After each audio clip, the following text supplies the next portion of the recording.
ఇక్కడ పక్షులకి ఆహారం తినిపించవచ్చు. 1.5 కిలోమీటర్ లాంగ్ బ్రిడ్జ్ మీద నడుస్తూ ముందున్న హిమాయత్ సాగర్ రిజర్వేయర్ని చూడొచ్చు. ఫొటోస్, రీల్స్ చేసుకోవచ్చు. ఇంకా ఈ పార్కులో మొత్తం తిరుగుతూ ఎక్కువ గ్రీనరీని చూస్తూ ఎంజాయ్ చేయొచ్చు. ఇవన్నీ ఒకే ప్లేస్లో కనిపిస్తాయి. అదే హిమాయత్ సాగర్ ఇకో పార్క్. ఈ పార్క్ వచ్చేసి కొత్తవాల్గూడలో ఉంది. ఇంకా గచ్చిబౌలి నుండి ఇక్కడికి దగ్గర దగ్గర 18 కిలోమీటర్లు ఉంటుంది. ఎంట్రీ ఫీజు వచ్చేసి పెద్దోళ్ళకి 100, పిల్లలకి వచ్చేసి 50 రూపీస్. ఒకవేళ మనం వీడియోగ్రఫీ, ఫోటోగ్రాఫ్ చేయాలనుకుంటే దానికి 4000 ప్లస్ అనుకుంటా. నాకు అంత ఐడియా లేదు, రఫ్గా చూశాను. బెస్ట్ టైం టు విజిట్ అంటే ఆఫ్టర్ 3 అనమాట, అంటే ఈవినింగ్ 3 o'clockకి. ఆ టైంలో చాలా బాగుంటుంది పార్కింగ్ చూడడానికి. ఇంకోటి ఎండాకాలం కాబట్టి బాగా ఎండ ఉంటుంది బిఫోర్ 3 అంటే. సో ఆఫ్టర్ 3 అంటే మనకి ఎండ కూడా తగ్గుతుంది కాబట్టి చాలా బాగుంటుంది చూడడానికి.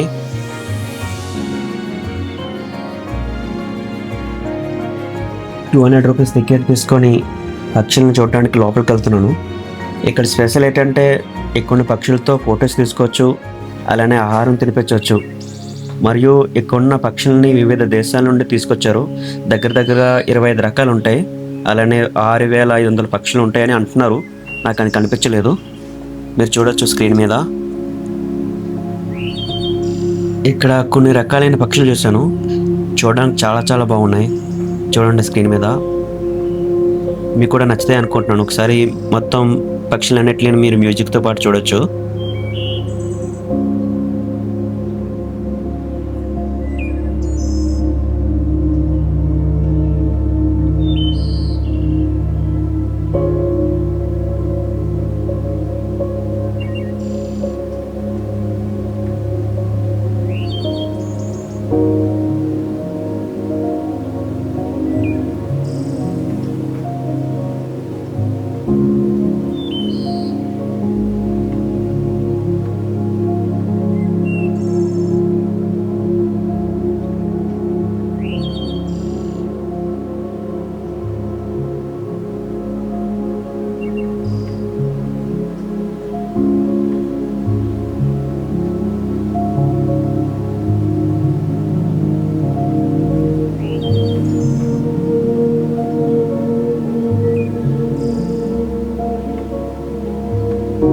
ఇక్కడ పక్షులకి తినిపించడానికి ఆహారం ఫ్రీగానే ఇస్తారు.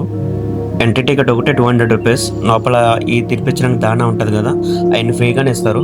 నేను కూడా ట్రై చేశాను పక్షులకి తినిపించడానికి. చూడొచ్చు మీరు స్క్రీన్ మీద. బాగున్నాయి కదా.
ఈ పార్క్లో చాలా రకాలైన ఫ్లవర్స్ ఉన్నాయి.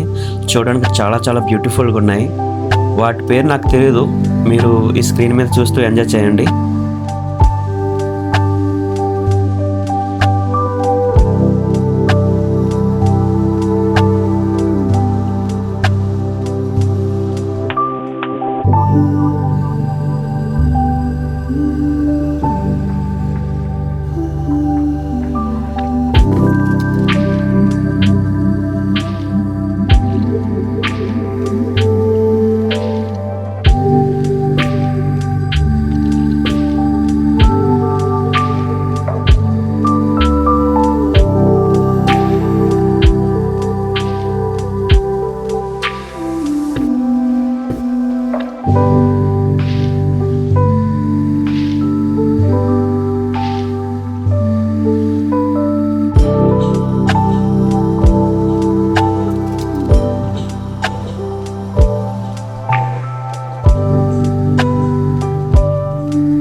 1.5 కిలోమీటర్ల బోర్డ్ వాక్ బీచ్ ఇక్కడ మెయిన్ అట్రాక్షన్ అనమాట. ఎస్పెషలీ ఈవినింగ్ టైం ఆఫ్టర్ 4 తర్వాత చాలా చాలా బాగుంటుంది. ఈ బ్రిడ్జ్ మీద నడుస్తూ మొత్తం వ్యూ చూడొచ్చు. నేను చెప్పాను కదా, సాయంత్రం 4 గంటల తర్వాత చాలా బాగుంటుందని బ్రిడ్జ్. చూడండి ఎంత బ్యూటిఫుల్గా ఉందో. ఒకవేళ మీరు నడాలనుకుంటే మొత్తం 1.5 కిలోమీటర్ మొత్తం బ్రిడ్జ్ అంతా నడవచ్చు, ఒకవేళ మీ దగ్గర స్టామినా ఉంటే. ఇకో పార్క్ ముందున్న another main attraction place Himayat Sagar reservoir. Evening టైంలో సూర్యకిరణాలు ఈ నది మీద పడి రిఫ్లెక్ట్ అవుతాయి అన్నమాట. ఆ టైంలోని చాలా చాలా బ్యూటిఫుల్గా అనిపిస్తుంది ఈ నది. చూడొచ్చు మీరు, ఎంత బ్యూటిఫుల్గా ఉంది కదా.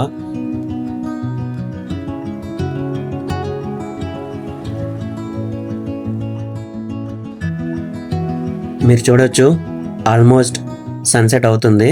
ఆ టైంలో చూడండి ఎంత బాగుంది పార్క్ కదా. మొత్తం గ్రీనరీతో నిండిపోయింది పార్క్. ఈ పార్క్లో దగ్గర దగ్గర 10 లక్షల కంటే ఎక్కువ మొక్కలని పెట్టారట. ఇక్కడ ఫొటోస్, రీల్స్ మరియు వీడియోగ్రాఫ్స్ చేసుకోవడానికి ఎన్నో మంచి ప్లేసెస్ ఉన్నాయి. ఒకవేళ మీకు ఇంట్రెస్ట్ ఉందనుకో ఇక్కడికి వచ్చి చేసుకోవచ్చు. చూడండి ఎంత బ్యూటిఫుల్గా ఉంది కదా సన్సెట్. ఇక్కడ చాలా బాగుంది కదా. ఇక్కడ ఫ్యామిలీస్ కూర్చొని ఎంజాయ్ చేసుకుంటున్నారు మరియు గేమ్స్ ఆడుకుంటున్నారు, మీరు చూడొచ్చు. ఇప్పుడు ఈవినింగ్ 5:30 అవుతుంది. చూడండి పార్క్ ఎట్లా ఉందో, మొత్తం గ్రీనరీతో మెరిచిపోతుంది ఈవినింగ్ టైంలో. నేను సండే వచ్చాను ఇక్కడికి. చాలా చాలా మంది వచ్చారు ఇక్కడ తమ ఫ్యామిలీస్తో.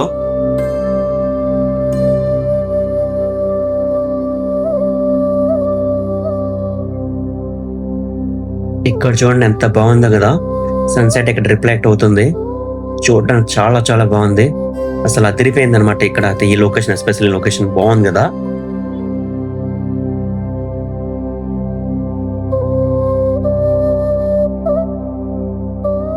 ఇక్కడ పిల్లలు ఆడుకోవడానికి ప్లే జోన్స్ కూడా ఉన్నాయి. సాయంత్రం టైంలో మంచిగా ఆడుకోవచ్చు పిల్లలు ఇక్కడ. డిఫరెంట్ డిఫరెంట్ గేమ్స్ అన్ని చూడొచ్చు మీరు స్క్రీన్ మీద. మంచిగా ఎంజాయ్ చేస్తున్నారు పిల్లలు ఇక్కడ సాయంత్రం టైంలో.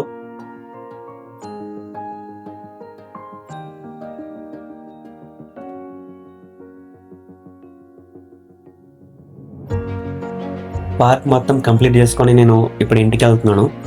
మీ అందరికీ ఒకటి చెప్తా, ఇక్కడికి వచ్చినప్పుడు మీరు చూసుకుంటండి, ఇక్కడ చాలా ట్రాఫిక్ ఉంటుంది. అంటే పార్క్ చేసుకోవడం కొంచెం ప్రాబ్లం అవుతుంది మీకు వెహికల్స్ని.